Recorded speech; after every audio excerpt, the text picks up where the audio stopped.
our shirt on Teespring. Hey folks, let me share my experience with the Mountain View Police Department in California. I've had quite a few negative encounters with them compared to the Sunnyvale, California Police Department. One incident that stands out is when a Mountain View police officer noticed me in a Safeway parking lot watching videos my phone. The officer thought that was suspicious to do that in a parking lot. Here's another story about the Mountain View Police Department. This happened back in the late 1990s on Christmas night. Christmas night. When I used to receive a bunch of gift cards for Tower Records as Christmas presents. Before I had my driver's license, I would take the bus the next morning to go to Tower Records. However, just before I turned 18 and got my driver's license, I was excited to drive to Tower Records in Mountain View for first-time Christmas night. They were open past midnight. First-time Christmas night. On that night, I was well aware that during this time of year, cops tend to pull people over for petty reasons. So as I headed towards Tower Records, I made sure to drive within the speed limit.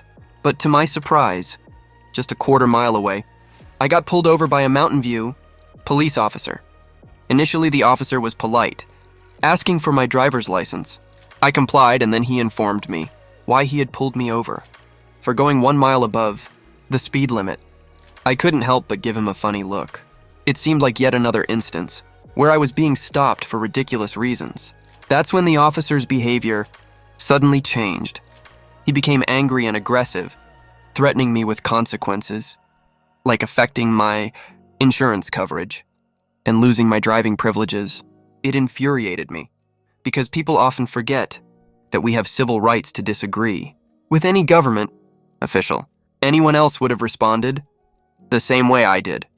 Furthermore, the officer used the excuse that I was swerving a little bit in my lane during this traffic stop. I chose not to say anything and let the officer speak his mind, knowing that what he was saying was nonsense. I couldn't quite understand what point he was trying to make, other than attempting to intimidate me just because he held a position of authority. Naturally, this only made me angrier because it didn't work. He knew that if he gave me a ticket for speeding, the judge would see him as a joke and a waste of time. When he returned to my car with my driver's license, he simply gave me a warning and warned me about the consequences of my actions. By this time, I had grown accustomed to Mountain View police officers blowing little things out of proportion, making it seem like you're on a path to crime. The only thing I learned from that encounter was that some cops can be real jerks, making a big deal out of nothing. And then they wonder why nobody respects them. It's examples like these that shape our perception of how the police treat people in the community. So let me remind you, cops are not your friends. They are just there to find reasons to put you in jail. It's a sad reality, but it's important to keep it in mind. Stay vigilant, folks.